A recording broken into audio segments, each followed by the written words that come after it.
Welcome, ladies and gentlemen, to another episode of the On Becoming Legend podcast, where every week it is my job to help you live a legendary life in whatever way that you define it. I do this by bringing you content and lessons from my own life, as well as interviews with other legendary people, so you can learn from our mistakes and hopefully avoid them in your own life. This week, I'm talking with the legendary Raul Hernandez. Raul is an author, business coach, and strategist. He's the founder of DoGoodWork.io and the Do Good Work podcast. And I'm just going to read this quote unquote from his website to talk a little bit more about what Do Good Work is. Do Good Work is not a label, but a way of living. It is the constant and diligent effort to achieve a new level of excellence in one's own life. It is the hidden inner beauty behind the struggle to achieve excellence. It is not perfect, but imperfect. It is the effort, discipline, and focus that often goes unnoticed. It was too poetic for me to leave it out. He lives in San Diego with his fiance, and most importantly, he is also incredibly handsome. Raul, welcome to the show, my man. Thank you for them. I've never been called legendary. Not sure if that title will stick, but I appreciate that amazing intro.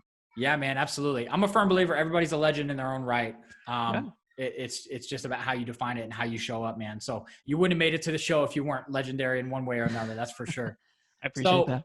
I'm going to start with you with the question I start almost everybody. I typically ask, whether or not you went to college, and I know for a fact that you did. You went to San Diego State University. So I'll just skip to, why did you go to college? What did that decision look like for you, and why did you end up choosing to go? Interesting. Well, I never had the idea that we shouldn't go to college. I grew up fairly low income, so I remember the first semester, I went to actually community college first. We were discussing going to state or community first, and with community, I remember my parents helping me out, and it was such a small budget for tuition, but it was hard, right? So then thereafter, thankfully, I got exposed to different honors programs, different professors, different supports, and was able to, thank God, be able to pay all of college through tuitions, scholarships, and grants. Wow, that's incredible. So you mentioned that when you were thinking about going, that you never had the idea that you wouldn't. So is it just kind of an assumed thing growing up in your household that you were going to go to college and that was going to be part of your journey? Well, I'm the first to go to college in the U.S. in my family. So That's we awesome. came here when I was 2. So yeah, we did the college thing. College wasn't incredibly hard. It was, I don't know if I had fun like partying. I never did that. Right. I definitely had fun connecting with different ideas, different peers, different professors, and the exposures that I got at SDSU was probably the most incredible college experience that I've had through their entrepreneurship program. So business school's not very hard. That program was worth nothing. Peanut credits was worth more than all of the college tuition combined for a year. That's awesome. Yeah. And I'm definitely we're going to circle back around to that for sure. So I want to back up a little bit. So you mentioned that you came here when you were 2. So you were born in Mexico, correct? Yeah. So I'm just curious, what do you remember about that experience? I mean, at what point, obviously at 2, I'm sure you don't remember much, but was it something that was in your awareness that your family had immigrated here as you grew up and started to go to school and do all that? Oh, yeah. Was that something that occurred to you? Oh yeah, I still have family, and the roots of who you are, and you get to understand as you get older, what's our culture, what's the raza, who are you, and who's your background, and it's cool to know. Recently, my brother and family went back to visit, and they brought back a lot of cool different memories, photos, as well as being able to expose to hey, this is where's our former way of living, and just being connected with my grandparents is you can't beat that. Yeah, that's awesome. I think in general, that's one thing that the Latin culture does very well, is that connection to family and heritage and things like that. So that's really cool. So I'm curious, did your family ever talk to you about what the decision was to move to the U.S.? I mean, what motivated that? Because obviously they'd been there, I'm sure, for generations. So what was finally the sort of the deal breaker or whatever that people decided, hey, we got to get out of here and move on? I think the traditional, opportunity. And maybe looking for, I was new. I'm the firstborn, right? So maybe more for this little boy. I'm not sure if it was in that line, but typically it's always new opportunity, new growth. And Sure. I'm really glad we ended up in San Diego. So yeah, no, it could have been far worse. That's for sure. So then you mentioned your brother. So was he actually born in the States? Yes. Oh, okay, cool. So I'm just curious, like, I'd love to, however far back you can remember, I would just, help me understand kind of your perspective growing up, and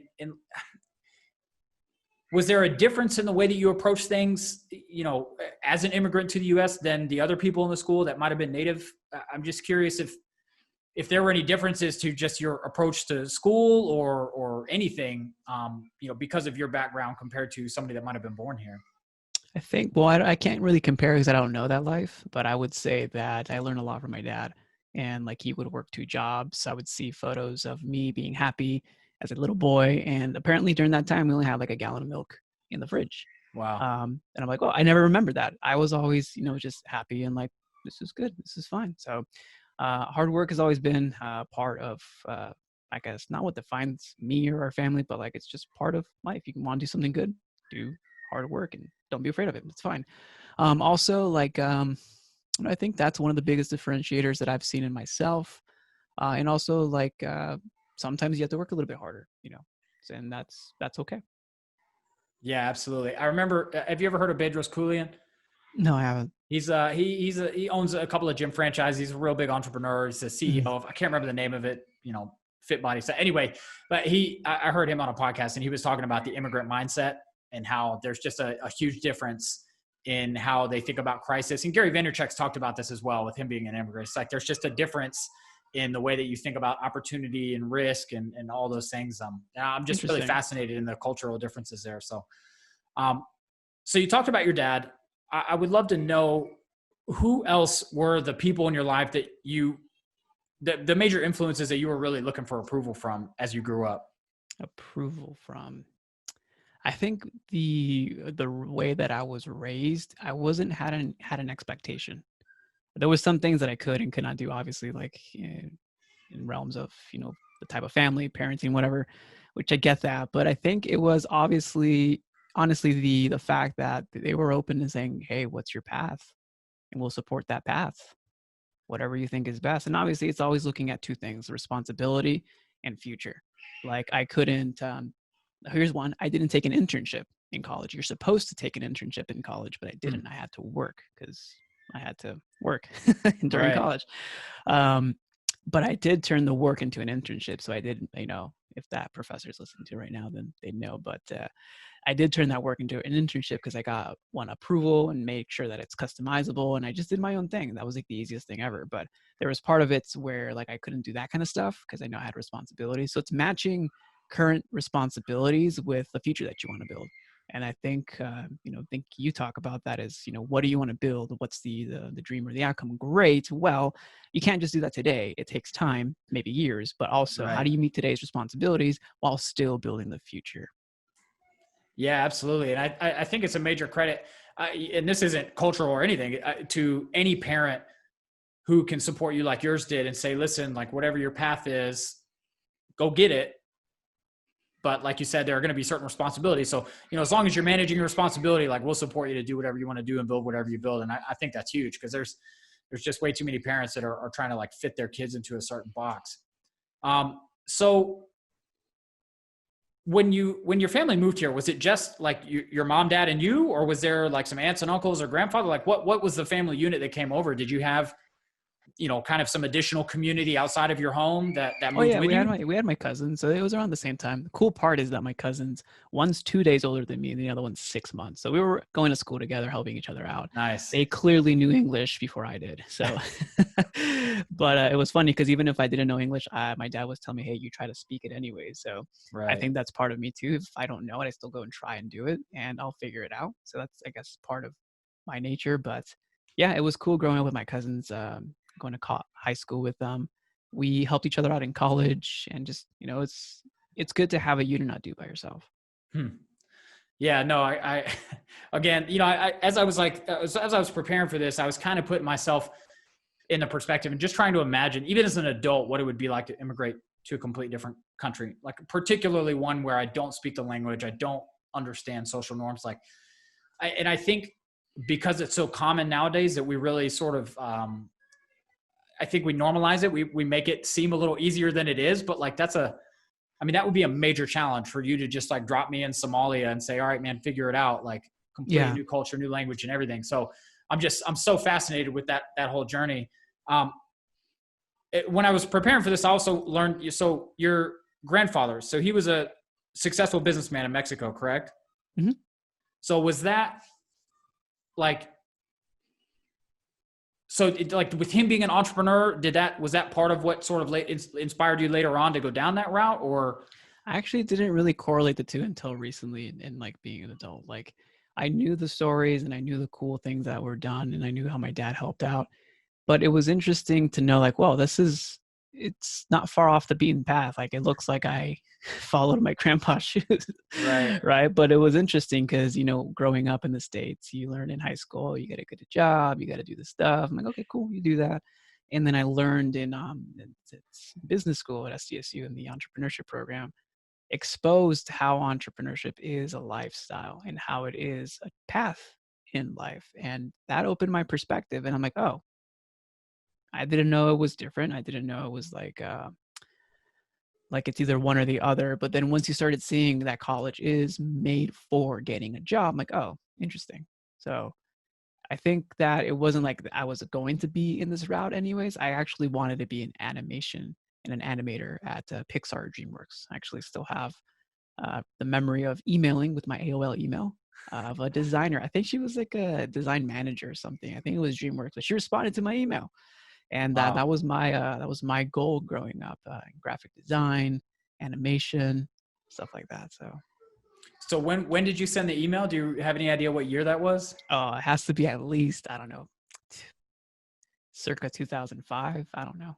Okay. And so what did that email look like? Was this you like actively trying to get a job, or were you just trying to make a connection? I mean, what was that whole experience like for you? I have to look up the email. I have to find out my password for AOL, but it was legitimately like, hey, I'm pretty sure it was, hey, I'm looking to be in this industry. Would love to learn from you. What are some of the tips that you can give me? So, all right. So I'm going to come back to this. I want to back up before I forget. Yeah. You mentioned entrepreneurship as a lifestyle. I'm just curious to hear your take. Are you of the mind that anybody can be an entrepreneur, or? Yeah. Anyone can create stuff. Okay. So you think about entrepreneurship as just, basically creating something where there wasn't something before. Yeah. And now there's a difference between that and running a business, but I think anyone Sure. can create. Running a business is also, it's a different, it's like leveling up. Yeah, absolutely. All right. So coming back to Pixar, I'm curious if you remember like what led up to you emailing that. And the reason I ask is because a lot of people get like social media has made everybody on the planet super available, but people are Mm-hmm. still very nervous about reaching out to, quote unquote gurus or, just high profile people. Not everybody is comfortable just reaching out and saying, hey, I got some questions. Let me know. Like, where'd you get that courage? Do you remember like what built up to that experience? But like, how did you develop that fortitude to be comfortable doing something like that? I think it was a teacher, I was gonna say professor at high school. They mentioned just talk or get interviews with people or just talk Yeah. to people. But when I'm also ignorant, so I'm like, I didn't know you're supposed to be afraid, because I just like, oh, okay, that's something to do. I'm like, let me go do it. So then I did it. And I wasn't afraid. Like I was able, when Twitter was like huge in college, like 2012, 2011, I would connect with people and they would respond, or I would ask questions for their podcast from like big firms like IDEO, right? And I'm like, oh, I was able to connect with them almost instantaneously. And I didn't think twice about it. I'm like, oh, that's really cool. That's awesome. I'd love to be able to find that email if you still have your AOL. So, all right. So obviously you ended up in college for the business, but you wanted to be an animator. So I would love to hear you talk about when you realized that you were going to go the business route over the creative route, and what that decision was like for you. Well, that's a great question, because I'm glad that you saw that delineation or difference, but it's not a black or white business versus creative.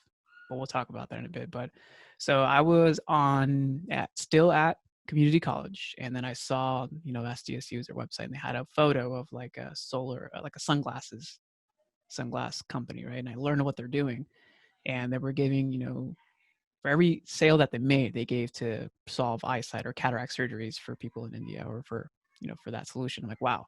And I thought to myself, like, wow, there's kids literally down the street creating something big, helping others. That's what attracted me to the entrepreneurship route. That's awesome. I love that. I would love to hear you talk more about what you just mentioned about how it's not as black and white for you, the difference between like business or creative. And I think to some degree, I understand what you're saying, but I want to hear it from you. But the reason I bring that up is because in my mind, as I think about running a business or doing a lot of the things that I do in the day to day, I don't feel the same, sort of sensation, if you will, that I might from from drawing or painting or that sort of very like strictly creative work. I definitely understand there's elements of it where you got to kind of create and get innovative. So I'm just curious, like it sounds like this is something you've thought about. I'd love to hear how you think about that separation, or how you go out of your way to get that from your business life. Well, I mean, we can dive into how to get it out of the business life, but I think if an imagery that you want to use that I just thought of is, let's say you have a paintbrush and that paint is dripping paint, but when you go like this and you splash over, there's a line of paint, and that's the creative. You're creating something new to the marketplace. You're creating new value. You're creating new opportunities, new jobs, new futures, new revenues, whatever, right? You're creating something. So that's always a fun thing. Now, under that, to keep that, new line that you drew has to have structure or foundation. And that comes finances, taxes, business administration, HR, hiring, all that fun, not so fun things to do, right? But if you get stuck in the day-to-day to do that, then yeah, it could feel like you're sucking the life, quote unquote, out of the fun or the creativity out of your business, which I understand, but it's also, that's part of the game. Like if you really want to build that kind of future, you need to understand this is what's required. It's like saying, hey, I want to fly to, let's say, a really cool destination, Fiji. I want to fly to the Caribbean. I want to fly to Cancun. I don't know.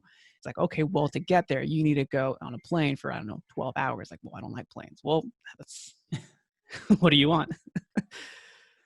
Yeah, no, that's a great point. So how would you, and let's say you had, quote unquote creative, let's say an artist, like a painter or a graphic designer, or even an animator. I mean, to stick with what you're doing, comes to you and how would you sort of coach them through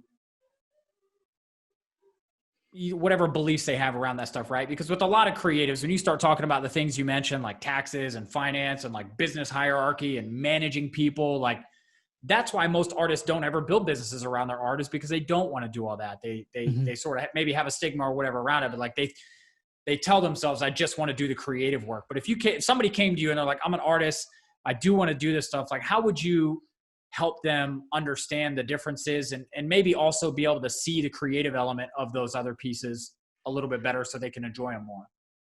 Yeah, I mean, so there's two parts to that, right? The first one is the more practical. Is like, okay, cool. You focus on that.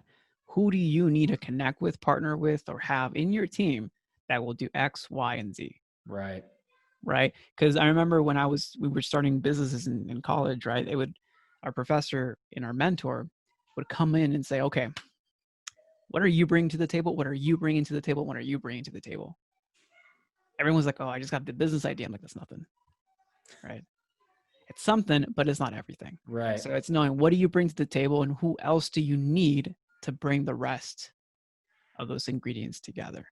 Now, when it comes to how do I see this business as an act of creation? Well, that's more storytelling. That's more walking them through the day to day and for them to see and how to correlate. Well, this is actually in piece, direct or indirect creation or creativity, because you have to be creative to be in business. You have to be creative to grow and expand and to solve problems in a unique way. Yeah, I can definitely see the problem solving piece. I get that a lot. So when you were younger, like obviously back when you want to be an animator, did you do a lot of creative work like painting, drawing, sketching? I mean, what was your sort of creative outlet when you were, let's say, a teenager? So when I was bored during the summer, no school, I would draw a lot on notebooks. So just draw little cartoons, little animation cartoons, and did paint a little bit. I did take an art class and stuff like that. Not the most amazing painter, but it's just fun. Yeah. What else? I think I tried every medium. I think in that art class, they try to do every medium except sculpture, obviously. But it was pretty fun to do that. I also did like 2D animation back when the computer was still like growing. But yeah, it's just fun to create my little drawings, little cartoons, and put that into to animations on the laptop or computer back then. So do you still do any of that now? Or do you legitimately find that sort of itch scratched completely by the work that you do in business? I think I don't do enough of it, right? I feel like I don't just make something for something's sake. So the difference between art and design, and there's not a blatant difference, but art is an expression of an emotion. Art is an expression. Art's something to share.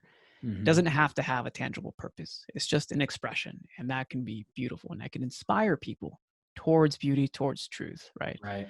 Now, when you have design, design is something that is built for a purpose, for an outcome, for something tangible, for something that serves something else. And I really do love design because I can see why the something that you build, not just create, obviously art has its use, and I love art, but it's also, I really do love design because it's built for a purpose. It's built for something that can be something bigger.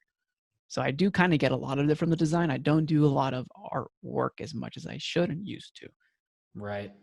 Yeah. And I love that. I've never actually heard it put that way, but I think that's brilliant. And that makes so much sense to me. That really resonates with me. And I think that delineation is actually is really important in my own life. And it's not even, I would say, I would argue this for most people. And I'm curious, having coached business owners, if you would agree, but I think that everybody needs to have some of that time in their life where they create something that doesn't have a purpose, where they create just to create, just for the sake of creating, right? Like it can't always be about an outcome or doing that. I think, mentally, physically, emotionally, there is definitely a time that Yep. just goes to whatever your outlet is, preferably not watching Netflix, but something like that. Yeah, no, I think you have that's an incredible point, but I think it goes even deeper than that. Like, I think people just need time to be still, right. To literally get out of the day to day and just live like you're a human being. Right. And like, oh wow, then I can do that. And then giving, creating, thinking, art is like an expression of that being, which is why people love if they create, right? Even if you think, oh, I'm not a creative or I'm not an artist, like, well, yeah, you are. You have ideas, you can be creative, and you can be an artist, even if it's I was looking at some modern art the other day and it was squiggly lines. Like, they're an artist. You can be an artist. Right. Nothing against modern art. Yeah, I think it's arts. Yeah, I mean, to your point, right there, you walk through a museum, and if all that stuff is considered art, then some of the stuff I've created on the back of a napkin is also art.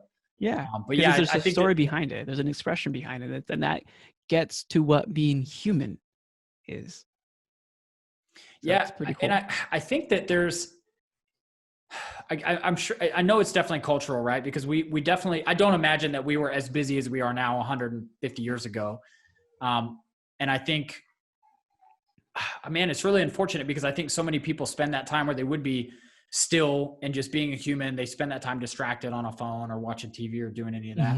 Mm-hmm.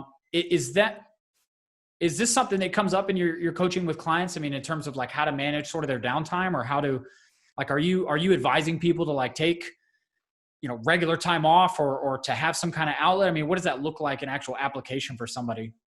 That's a great question. I don't strictly say what you should do in your own time. I do always encourage breaks. I always encourage rest. Sometimes our best ideas come from that. I also encourage, like, I focus mostly like how to optimize your day or your work or your business. But if you're optimizing your day, you're optimizing it so you live a sane human life. And like, hey, hey, you're finishing at 4:00 this day or 3:00, or hey, you can get done by 1. Right? What do you do with the rest of the day? You focus on the other priorities that are important to you: health, family, whatever it may be, right? So I don't really say this is what you have to do, but I do know that you have to have pillars of self-care as well as exercise and movement. Like, you have to have those things. And so not that anybody should just take it and run with it, but how do you apply some of that to your own life? Like, how do you create time to be still? And what are some of the ways that you found are best for you to capitalize on that time and sort of segment out everything else? Well, the day that I figure out how to create more time out of the day, then you and I will be very happy people. But in the 24 hours that we all have, I wake up early. Alarm goes off at 4. Good days I get out at 4. On normal days I get off at 4:30. So I wake up early. It's my intention.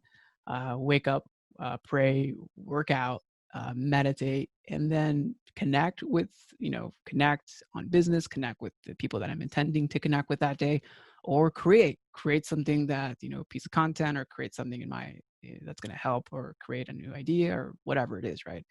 And then from there, then I get to the work of the day. Right.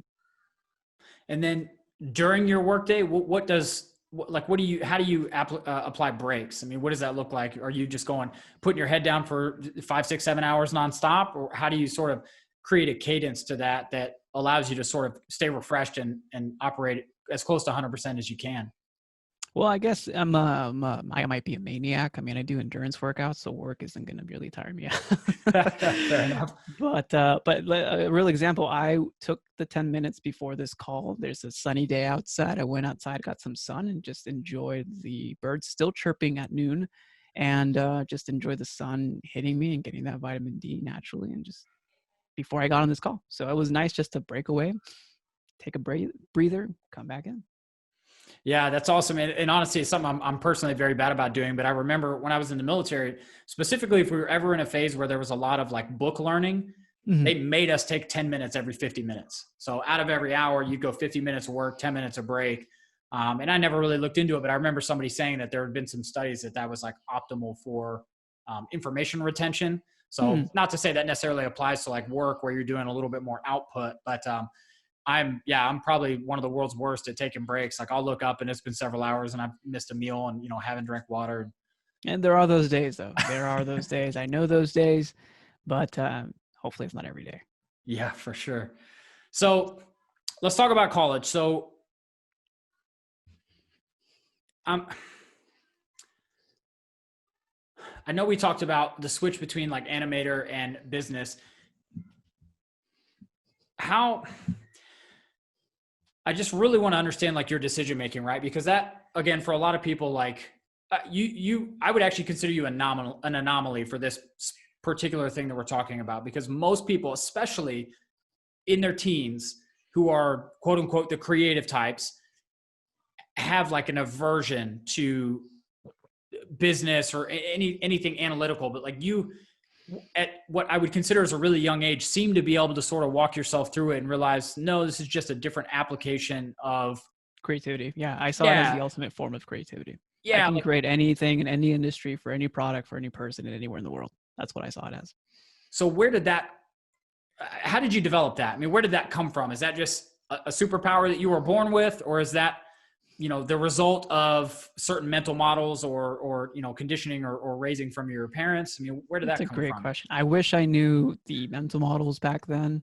I wish I knew how that would come. I think I literally had that thought that same season, because I remember it clearly as day. So it was like, creating a business or entrepreneurship is, I think I wrote this in some speeches or some stuff that I did in college as well. Like I gave a presentation to the board of directors to the actual college, the community college. I think I talked about that as well, but I think business can be an ultimate form of creativity if you do entrepreneurship right. Like if you create something new, help a lot of people, and you can do it with whatever industry, right? You're not supposed to go in one specific industry. You can go wherever you choose that you can see you can add the most value in. Yeah, there's a lot of wisdom in that, even though, I'm not surprised you don't have the specific mental model. I mean, let's be honest, in our teens, most of us are not thinking in terms of systems and models, and like really a lot of how we operate at that age is much more intuition and gut and desire. And I think there's still wisdom in that though, because I think a lot of people, especially as you get older and you sort of fall into the habit of like, oh, I have these responsibilities and all these things I have to do.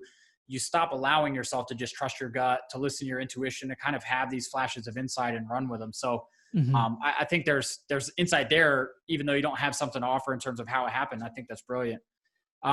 So you did the community college thing, you ended up in the business program, and then it was the Lavin program, right? Was the name of the program at San Diego State?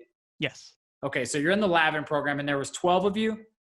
I think there was 14 or 15, not sure. Okay. So, I mean, small. Not everyone graduates it. Was this like was it a highly competitive program? Was this something you had to sort of compete to get in, or What did that Well, program yeah, look like? there was an interview. So actually, again, this is when you're not on your own plan. You're like, this was like clearly like God's plan. I was 2 days before, the day before the due date for the application was, I applied because I learned of it, because just learned about the other business maybe like a week or 5 days or yesterday. I forgot how short the time frame. So I applied, Yeah. then I went on the interview. So then I went to the campus to interview, arrived 15 minutes early. You get interviewed and you get hammered because these guys are not like, this is the guy who helps Apple's branding, Amazon, Yahoo. Like, this is like a legit, this is not like just professor. This is real wisdom and real application. So they hammer you. I'm like, oh my gosh. So yeah, it was a good interview. And somehow they saw something. I never asked, I should ask what they saw, but they saw something. They offered me the program. I'm like, yeah. How many people, do you have any idea how many people applied? I don't know. It was a newer program back then. So I couldn't tell you. I think it could have been 60 applicants maybe. And you mentioned that it wasn't worth much in terms of credit. So I'm just like, what did the actual execution of the course, was it just like a class that met certain times, or what were you actually getting yourself into? It was, I think, half a credit or 1 unit. It's So, peanuts. so Peanuts. negligible. Yeah. But it was worth at least 60,000 a year. Easily. Yeah. And I don't remember where I read it, but I think maybe on your website, you mentioned you got to work with some big brands. I'll just name it. So Pura Vida, Shake Smart, Volcom, Taylor Guitars, Solo Eyewear, like big businesses, right? Yeah. So what were some of the lessons or like epiphanies that you remember from those experiences? Because you were fortunate, you knew you wanted to do business, you got into this program, but that's like drinking from a fire hose. I mean, you're now being exposed to 7-8 figure brands. Like, that's a completely different level of business. So I would just love to know what some of your takeaways were from any of those experiences you had with those business leaders. So from those business leaders, it was two. I think the exposure, it's kind of cool to say, hey, I learned how to paddleboard with the co-founder of Volcom. Literally, just in La Jolla one day, right? That's pretty cool. There's one component, learning from others. And it wasn't just the bigger names. It was the real raw business owners, entrepreneurs living in San Diego. And it was just being exposed to that frequently. I remember class was at 7 a.m. I think it was Fridays. Yeah, it was 7 a.m. or something, like super early, right? Because you have to get there early and like you have to drive 30 minutes down. Right. So it's a nice early, 7's not that early, right? But you drive at 7, at least for a college kid it is. But you get there, and the most memorable experiences were just the one-on-ones with our, mentors and professors. Like, they speak from experience. They tell you stuff that normally isn't told in a real classroom, right? So those you would have to honestly, like, you could miss it if you weren't paying attention. Sure. There's so much little golden nuggets picked up. And just listening how they think, process, and then process information or process ideas or even explain things, for me that was the real gold. And then also applying that to, getting those one-on-one meetings, getting a mentor, having to start a business in a day, having to actually, it was one day they gave you to start a business, and actually have my little business at the time was on TV for the first time. So that was kind of cool. Nice. But you get to do that. Thank you. I'm not sure what else we had to do, but it was a lot of small projects, but it's just getting involved and ensuring that you knew what it meant to own a business. And there's not only one path, right? There's not just one path, you get a job, but also if you do get a job, how do you do that? What's entrepreneurship? What happens if you want to start something and you're growing your job, right? Just getting exposed to that kind of thinking was, I think, the most valuable part. Yeah. And I love what you said. And I think that's so true. I mean, there's something about proximity to people at a certain level where just by being near them, if you're paying attention, you can pick up some wisdom. I mean, like you said, just some little gold nuggets about how they think about things differently. I would have loved to have sat on a paddleboard with, or stood on a paddleboard with somebody from Volcom. That's really cool. So that's college, right? So you do the business program, but you still later went on to work a job, right? Yeah, I You was ended working up the whole time. at JP Morgan or Chase Yeah, working the whole time. Okay. So what, you were working through college? Yep. And so how did you decide on that particular job? when you were in college, right? So you're in these classes and learning about entrepreneurship and business. Like, how did you end up in the specific job at the bank that you were working during college? I could sit here and tell you I had a revelation, but I honestly just wanted something in an office with AC and and and that I guess it was, I don't know, you wear a suit. I thought it was something that was legit. Again, I was a teenager, so No, dude, I get it. I think about this a lot actually, because there's like, I've always had pressure from my mom to finish my degree, and like she's just really like set on like, you need to have this in order for what's next. And like I get it, because her father, your options really were to have a degree and work in an office with AC, or to work in a factory or a warehouse somewhere, right? Like there weren't Mhm. as many opportunities back then. So like, even if your 9 to 5 was really a 7 to 7, Mhm. it still beat working 10 hours that are shift work or whatever in some factory and all that. So like, Mhm. I totally get it. But yeah, I mean, we're really fortunate at this point to have more options than that. But yes, I agree. Like when I was a teenager, again, I didn't have any clue either. And I did a little bit of both, did some factory and some suit work. So Mhm. yeah, it makes you who you are. So when did you pivot away from that? So did you, like, at what point was your first actual jump into entrepreneurship for your own business or your own project? Well, I mean, during college, I built and failed too many. I was part of the incubation program. I think I had like 2 products or 2 ideas that we were doing that, and then we did the entrepreneur day, and I sold, I think, 2 different type of brands that I created or helped create. But yeah, you fail and just fail fast, fail super fast. But in after I graduated in 15, so five years ago. Wow, yeah, 5 years ago.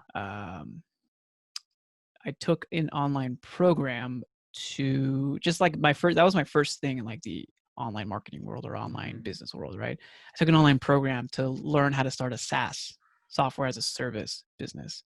And from there, it's pretty cool. You get, group mentorships, you get group communities, you get access to people all over the world. That was my first exposure to talking to someone from another side of the world at the same time. I remember my first call, I think the lady was in Thailand. And I'm like, oh my gosh, this is insane. So that was a cool experience. And, it's just keep learning. So it's 2015, took that, started learning, started figuring out how to build a SaaS, how to ask the questions, how to get the mindset work, because they had a huge component on mindset. And then from there, met a lot of good peers, definitely good relationships that I still keep to this day. And the part of the program, you're supposed to ask businesses or interview businesses, hey, where you're at, what are some of the issues or problems you're facing, and maybe look into creating a SaaS for that problem. So I had interviewed different industries, different businesses, and it was kind of cool to connect with CEOs or VPs or presidents and stuff like that. At a college. So you did that after a while, but then on the final industry that I was working in, or just in general, one of the themes were, well, we need help with sales and marketing. I'm like, well, what is that? Yeah. Right?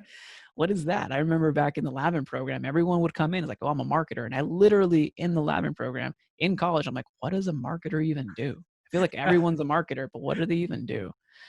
Right? So the feedback was, oh, I need help with marketing. I'm like, oh, well, what's that? And then I went to learn. I'm like, let me learn marketing. Right. Learned it, started applying it, took more courses, and from that, fast forward until 2016, we started our first business, actually legit paperwork, legal doc with someone I've never met in person. Uh, just a really good connection that we had, like calls like this, and then Yeah. also like phone calls and Slack messages, and just had a good relationship for I think over a year, but never met in person. Created a first business partner. Started a little boutique marketing firm. I didn't know what it was at the time. All I know is that we were providing services and we were helping clients. All right. So I'm going to come back to this. I do want to, you mentioned that during college, you started a couple of businesses that failed, or you had a couple of failures. Like were these sort of in an incubator, like kind of an insulated project type thing, or were you actually trying to get something started that didn't go anywhere? Both. I mean, 2 of them were, I created like a sticker, like a brand that sold stickers. And part of it was like, I cared about nonprofits. So a lot of the income or revenue from that went to a local nonprofit, Monarch School in downtown San Diego. They help children who are homeless, giving them the education or an access to a system for education, as well as showers and stuff like that. So Nice. I thought that was really awesome what they're doing. So I created like inspirational stickers. I still have them actually, like some stickers around that, selling them, and then gave part of those profits. Obviously, after you break even, I talked to suppliers and like new connections and friends here in San Diego to create them, and then just sold them. So that was like a side project, I would say, like almost like think of it like a pop-up, what's it called? Like those natural, organic, you can cut this out. I don't even know what this is called. It's not a swap meet. What are they called? Farmers markets. Oh yeah. Sorry. Yeah. You can think of this like a farmer's market, right? Almost like that's kind of the feel of Entrepreneurship Day. So I did that. Then I found out, well, I don't think I like being a nonprofit. I should be a for-profit that gives revenue back, right? So then another one was like a candle, soy-based candle. So we did that. Wait. Apparently we were onto a trend. You made the candles, or you were sourcing them from somewhere? I think we made them. Yeah, we made them. No way. Where did you make them? You're sitting in your room at college or your little apartment making soy candles? Yeah. That's awesome. So where did that go? I mean, like what was sort of, and the reason I'm asking, just to like for context for this, if somebody, there are a lot of people out there who want to have their own thing or want to start a business or have always had that desire to kind of have a side hustle or a side business. And I think for a lot of people, just that stepping off is so hard. So one, I think it's really valuable for people to hear like what your ideas were to maybe inspire their own creativity, but also to hear that you failed, because I think that's one thing people don't hear enough is that your first time at bat is probably not going to be a home run. Yeah. And maybe that's a mindset thing that I have as well. I know that when I try something new, I'm like, oh, I wish I could fast forward the failures, but I know that I'm going to have to learn. And obviously, as you get older and you get better at things, and your mitigation of failure goes down, but you're still not going to be perfect day one. You know, it's going to be V1, version 1, then iteration version 2, iteration version 3. And you can be surprised at how exponential those versions can be. It's not just a linear progression of versions, right? So yeah, I failed crap ton. It was, but so that was when that one, the soy candles one, and the air freshener that we made was like, it's based off of trends. We were looking at trends. We were taught to look at trends and then consumer products. And that's the one that got on TV. For other ones, I had like, so I actually packed my lunches to go to school. Like I actually ate, I think I was vegan for like 6 months or something. So I packed my lunches. So I was like, oh, there needs to be a better way to pack, warm food and keep it warm throughout the day. So I tried that, failure. We did one where I connected with students from UCSD, so an adjacent school. For there, we actually did a project from IDEO.org. And the idea that came out of it at the very end of the day was when you swipe at your credit card at the store, it'll round up. Let's say you bought a chocolate bar or candy or whatever for like $1.93. It'll round up to 7 cents to donate to charity. So we were that business model, like that thing. We didn't know how we were going to make money, didn't know what, but that actually got into the incubator, and that was cool, but wasn't the best idea either, right? But that also failed. But it was cool because it's leading a team. And also I had a class team that helped with that idea. I don't know how I got them involved, but it was small. It's not huge, right? But you're a kid, you're in college.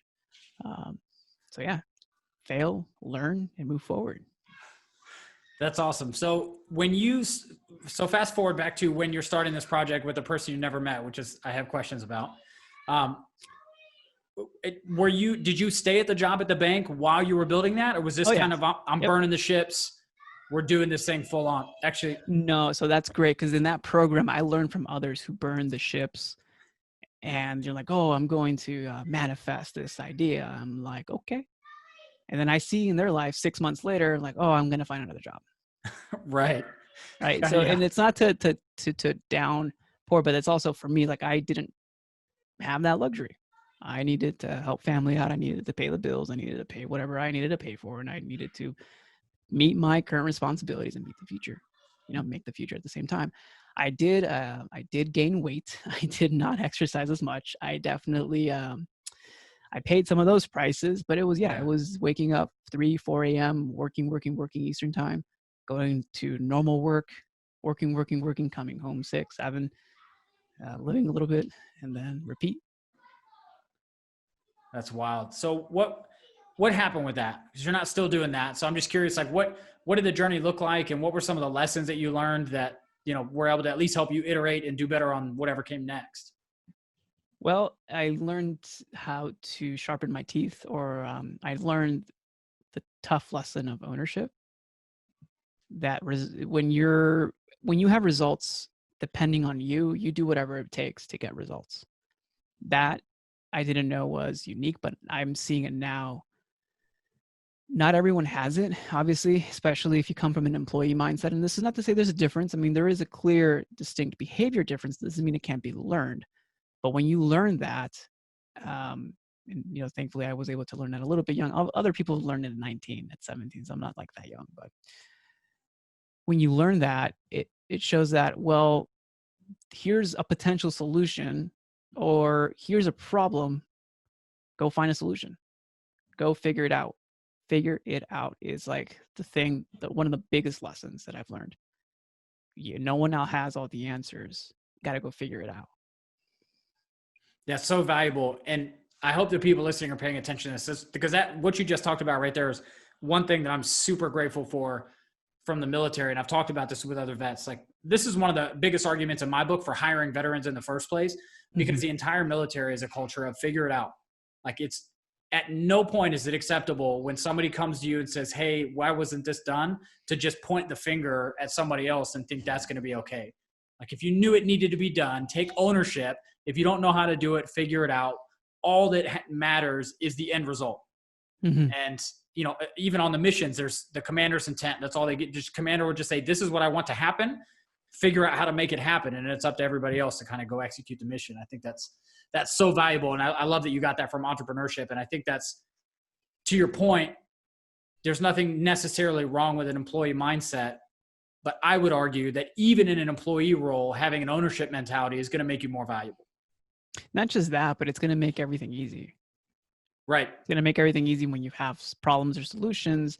And if you want to move up the corporate ladder, or whatever ladder you're working towards to reach and to break and to get to the next level, I mean, just having that spark, you could potentially run your boss's job one day because you're telling them what to do. Right. Yeah. Yeah. Don't be surprised if you're not getting promoted, if you're always looking for ways to do less work, right? It's not rocket science. Yeah.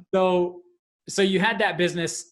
What was sort of the resolution of that? Did it end up failing? Did you just kind of part ways? I mean, what was the sort of the culmination of that? And then what came after that for you? Well, I mean, we invested in a lot of education. We got into more programs with that. Got more exposure to different leaders and thought leaders in the small business world. We were in the small little niche. So that was cool. But at the end of the day, I learned that we were building a marketing agency. I'm like, I don't know if I want to do that. And I think we're just like two dudes working and doing good stuff. But like, I don't know if I want to do that. Right. Like right here. So then we decided, you know what, let's part ways. From there, I went to help another marketing agency, right? Like crazy. Yeah. And then from there, helped them transition, went into leadership super fast, like three months, helped them out, created a lot of what I didn't know at the time, but I created a lot of like their systems and a lot of like their, the way that they train and execute and operate for product delivery. So that helped a lot. And that was my first exposure at leadership, training, teaching, helping others. Well, not my first exposure, but my first like online exposure to that. Yeah. So doing that. You mean doing it remotely? Yeah. Well, yeah. Doing it remotely, doing it with someone that you've never physically met in person. Right. Right.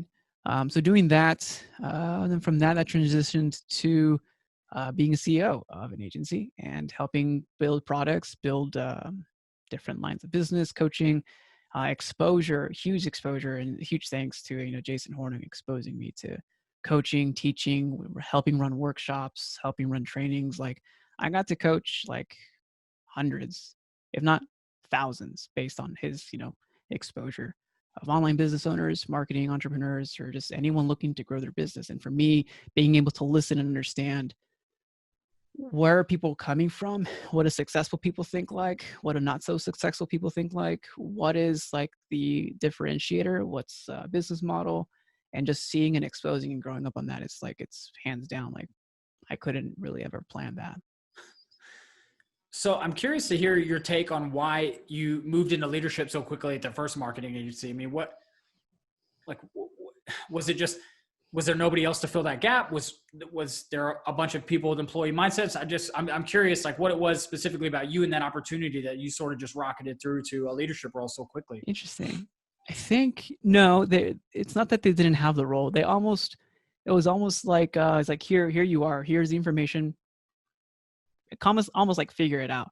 And Yeah. then I'm like, okay, well, it wasn't up to me to do what I did. I don't know what struck me, because you asked a deeper question, like why did I decide to go and go through every single client and say, this is how it should be built out. This is how we should do this. This is how I should execute it. I don't know what motivated me, but I knew that I'm like, you know what? I'm going to shine. I'm going to do something and I'm going to put my stamp on it. And let me tell you, it's not easy work. It's not at all easy. It's not a breeze, but I think that was like, oh, wow, this is, it's very helpful. And then that got me involved to Trajectory to help out. And so. Yeah, I love that. And obviously I don't know exactly where on that journey, but at some point we connected. And so I've known you for, I can't even remember now, I guess maybe 2 years, a year and a half. I'm not really sure. I thought we were swimming. I thought we were swimming in a Hawaiian little thing, and then somehow you appeared under the waterfall, and I'm like, wow. Yeah, there may be a picture of that floating around on the internet. It's neither here nor there. But yes, we were in a Hawaiian waterfall together. So we have that. Yeah, I think it was 2 years. I think when I started working with Jason was 2 years ago. So it couldn't have been long after that before you and I connected. So what is so then there's Do Good Work, right? You've got your podcast, you got your website, you wrote the book now. Like what was the sort of genesis of that? And specifically around, I would love to hear you talk about, and this is something we've sort of mentioned this whole time, but haven't really dove into, like the risk versus reward. Because for most people, again, so many people have the thought, you almost can't mention a business idea without having 5 people and you're like, oh, I've thought of something like that, but like never done it. Oh yeah. And, I know one of the big reasons people don't is just that they either the actual risk or the perceived risk, whichever one it might be, but they're just, well, it seems risky and maybe I don't understand what the rewards are or how I'm going to get them or all that. So more specifically, I'm curious to hear you talk about, the genesis or the beginning of Do Good Work, but also how you think about risk versus reward and if that's changed over time and kind of where you are now on that. You're asking like 3 questions in one. All right. So the start of Do Good Work, let's start there. No. I want to answer them. Let me take a whack at them. So Do Good Work was actually something that I said or used or had in me since, I don't know, from the beginning. I don't know how long. Even some of my stickers that I sold from the first business say Do Good Work. Nice. So that's that. When it comes to perceived risk and value and how the genesis of that, obviously I got connected through one of those marketing agencies. I got connected to a mentor, a coach. And when the first offer was like, hey, do you want a business coach? I'm like, what do I need a business coach for? Like, what do they even do? Little did I know what they were capable of. If you find the right one. So I got connected to John Morgan, and he helped me see the value that I delivered in everything that I helped with and every company, right? And I'm like, oh, I didn't think about it that way. And I think this also answers your perception question, or your risk awareness question, is being aware of the value as well as being aware of what's available and out there. I didn't know. Again, maybe this is the journey of my ignorance. Like I didn't know you're not supposed to connect with people directly. I didn't know you weren't supposed to go out and break stuff. I didn't know you were I didn't know, right? So, but I also, what you don't know is like, you don't know. So when he's like, hey, that's actually valuable. Businesses need that. I'm like, no, they don't. I just came up with this out of nowhere. It's like, no, you're devaluing that. I'm like, right. No, I'm not. I was.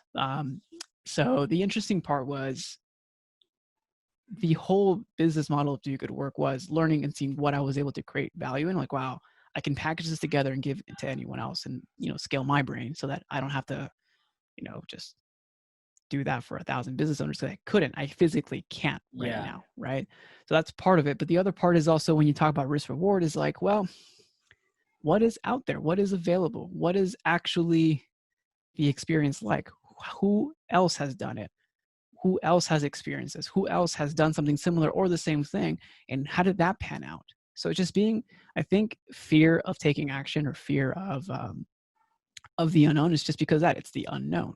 So the more familiar you are with it, more aware of where you're at, more aware of what's possible, then you're like, oh, I can do that. I didn't know it was possible. Like I do crazy Saturday workouts. Like tomorrow we're supposed to work out at 4 a.m., right? Why? I don't know. I don't ask the type of questions anymore. I just do it. But yeah, when I first started working out, I would like literally die in an hour. Like, it's an hour, right? But now I'm like, 4 hours in, I can hang. It's not bad, right? But it's like you become accustomed because I've hung out with, those people who can do it. And it's like, it's not that big a deal, right? It's not that big a deal. So same thing with business risk rewards. Like, what are you looking to do? What's the risk? What's the idea? Because you said two things there, right? They have an idea and then they don't know the risk or reward to it. So that's the awareness to risk reward. When it comes to the idea, sometimes either you don't know the how to implement that idea, right? So that's always being aware and learning and expanding how that can be applied. Man, there's like a million gold nuggets in everything you just said. And I'm going to try to unpack some of them just to make sure I have them all clear. So one, I think, anytime somebody has that new business idea, you're never going to know the how. Like that's the point. You literally just got the idea. How would you possibly know what the 10 steps look like to make that thing actually be a reality? But it starts with the idea. And then after that is the taking action. Because I think a lot of people really overestimate the financial risk, but they underestimate the risk of their ignorance. That's a smart way to put it. Yeah. Like you can start so many businesses nowadays for $250, $500 and get some kind of a test and see what kind of traction there is. Right. But the less you know, the more risky that gamble is. Yeah. And I would say you have to keep trying too. Like I remember following a lot of like, I guess you would say them influencers and in the online space. Like I remember when my dad first introduced me to Pat Flynn's content, and this was back in 2008. I don't even know, but it was terrible camera, terrible audio. I'm like, who is this guy? Why should you even listen to him? Right. And he's like apparently here in San Diego, right? And stuff like that. I actually met him once after triathlon. Nice. But when you see someone start a journey, but then you see them 5 years later, they're in a whole different spot. Right. So you just have to start now. And like, you're like, I wish I started earlier. Right. Yeah. So just start now. You're not going to be perfect, like we talked earlier. But what about 2 years? What about 3, 4, 5, 10? What happens then? Just start now. Because you usually when you said, I should have started, the journey to something big or the journey to actual change or the journey to creating the thing that you're actually envisioning, it's going to have baby steps in the beginning. And the hardest thing is that we can visualize and see something amazing, see the life we want to live and all that nice stuff. But we have to go through time to achieve something tangible or physically that resembles that, because we live in time. So start now so that you can actually get that time, clock going now. Yeah. And I love that, because I don't know anybody who's still doing the first business they ever started is an alien. Like I don't know anybody that sort of owns their own thing that's still doing the thing they first started doing. Like Jason Horner. Well, no, he started in insurance. You know what I mean? But you can't figure out what plan 1A is until you've taken a couple steps down plan 1. Mm-hmm. And you're like, 1A is actually what I really wanted. And then you're like, 1B is even better. And then 1C. And then by the time you're on like 10F, you're like, all right, this is for sure the one that I'm looking for. But you never would find it unless you started on plan 1. You know what I mean? Yeah. And it's also iterations. It's an evolution, right? It's like in the beginning, like when we were kids, we had someone else dress us. When we were kids, we thought a certain way. Adolescence a different way. Young 20s a different way. Mm-hmm. Like you keep evolving, you keep learning, right? And it's the same thing. Like once you build something that's sustainable or at least successful, you create a new baseline, a new normal. Right. And then from there, as you keep building, then there's a different new normal. And typically, when you're up here and viewing the valley down from 5,000 feet up, right, it looks significantly different than at the base or the bottom and looking up like, okay, well, I'm going to climb 1,000 feet this way. Oh, I love that. It's so true. And so, yeah, I mean, that would be sort of the call to action that I would give anybody that's like even thinking about it, is just take one step. Like if you want to steal Raul's idea of having a sticker business, then just contact a sticker printer or somebody that prints in your local. Contact me. I still have the sticker. And just like start having the conversation, it's like, just take that first step. And honestly, and most times, at least in my own case, I've found that once I start taking action, it's actually much easier than I thought. Yeah. There's always going to be challenges, but it's for whatever reason, it seems like we have a really good, we're very strong in our ability to create the challenges is bigger than they really are, scarier than they really are. Maybe not bigger, but scarier. Yeah. Just try taking a cold shower, right? It hurts in the beginning. You're like, oh, it's not that bad. So one thing that it came up with it, as I was researching, in talking to you, I'm kind of noticing there's kind of a theme of you having a comfort with uncertainty and being willing to take those risks in the hopes of, obviously things being better. Somebody even mentioned about you that taking risks makes you happier. I'm curious if you agree with that or not. Someone said that about me. Oh my gosh. I am the most risk averse person that I know. Yeah. Sometimes I feel like I overanalyze things, and I still do, but, well, I mean, I'll tell you how that's not true. Maybe that could be true. I'm not sure, but, I recently did Angel's Landing at Zion National Park, and I went to it. I didn't finish it.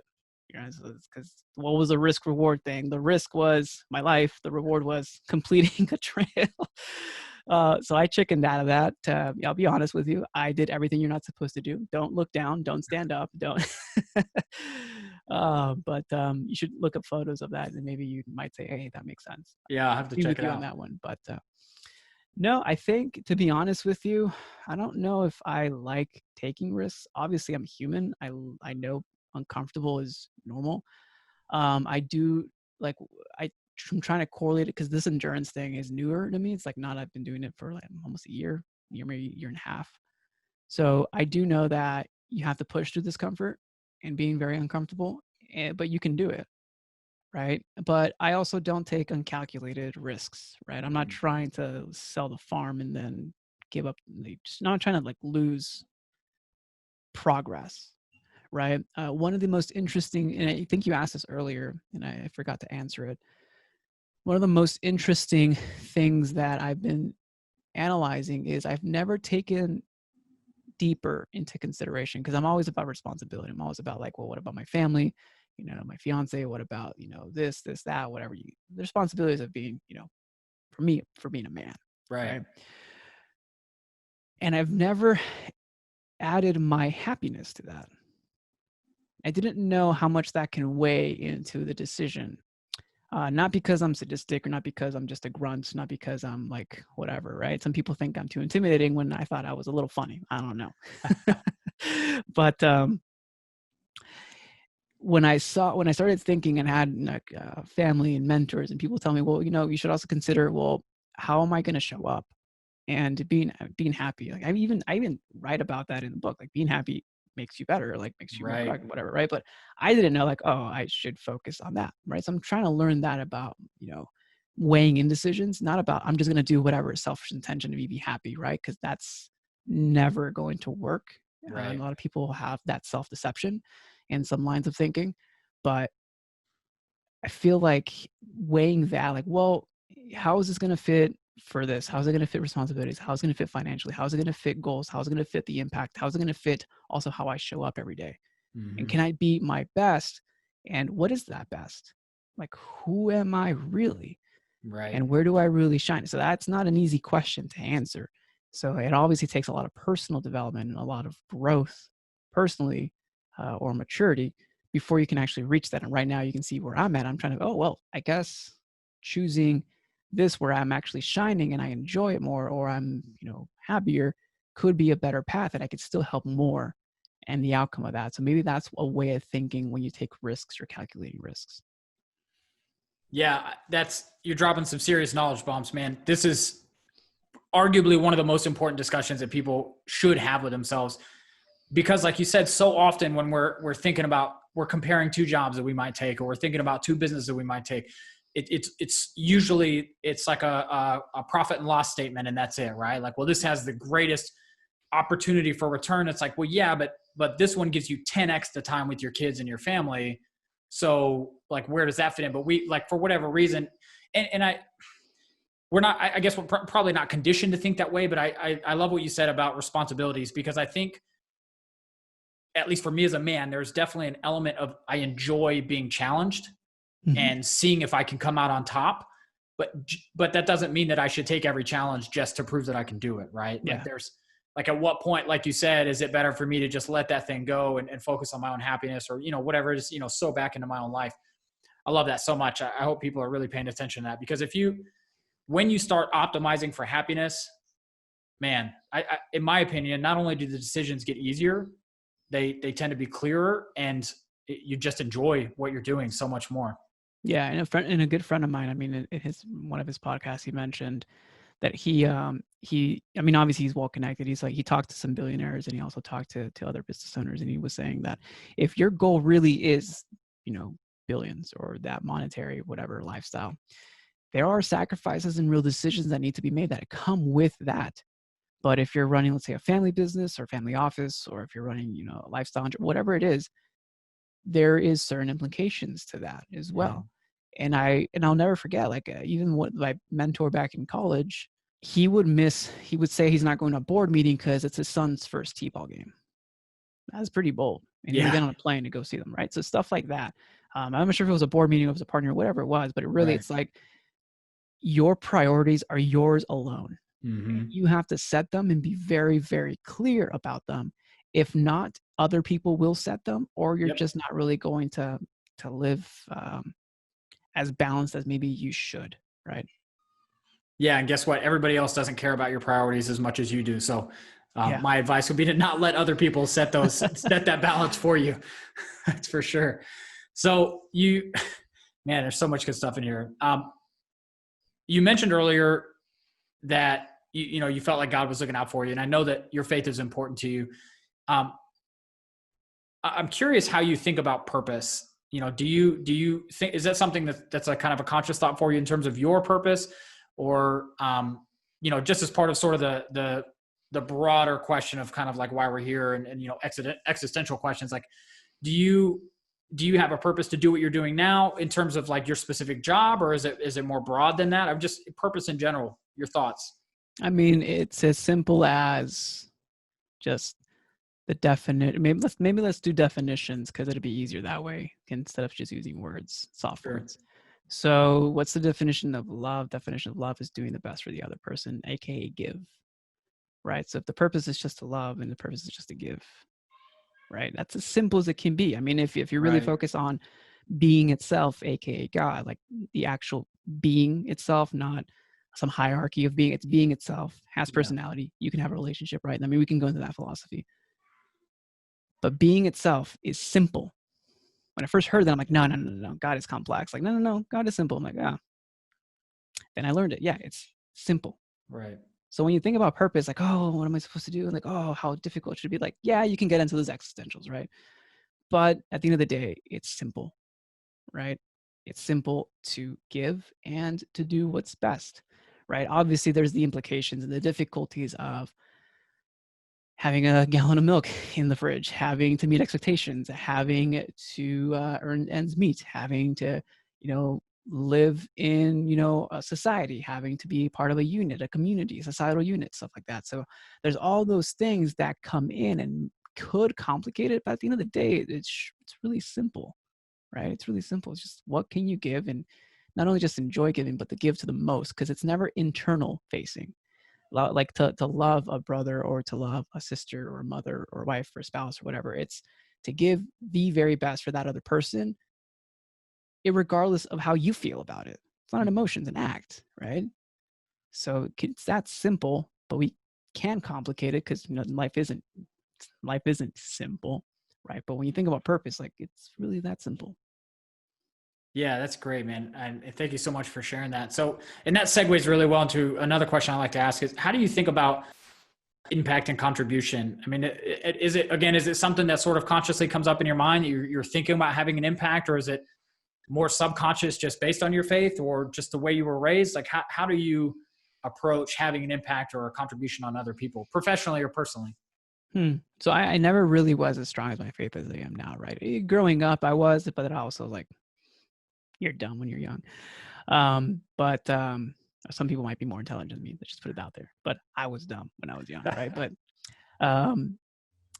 I mean, let's go back to why I was attracted to solo and entrepreneurship. I saw them build a business and help other people. Like, that's pretty freaking cool. Mm-hmm.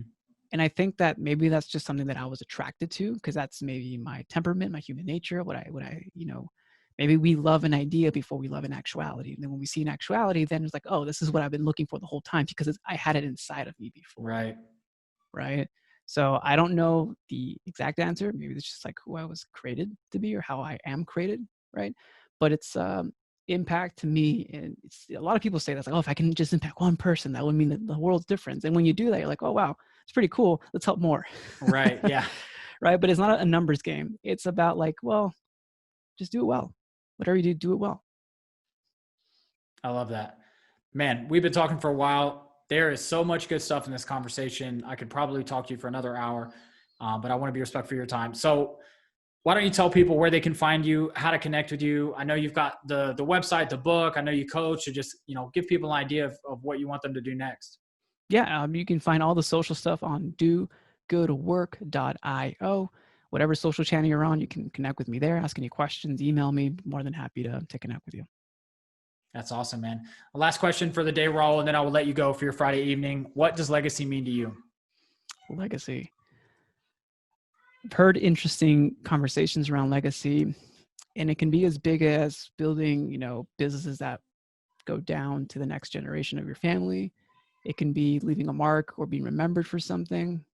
I like to think about it in a smaller way, because some people might be intimidated. I think someone else asked me in another podcast, was like, well, what if I just run a business and my whole impact is just to get paid and have employees be paid? I'm like, well, that in itself is creating an impact. That in itself is helping.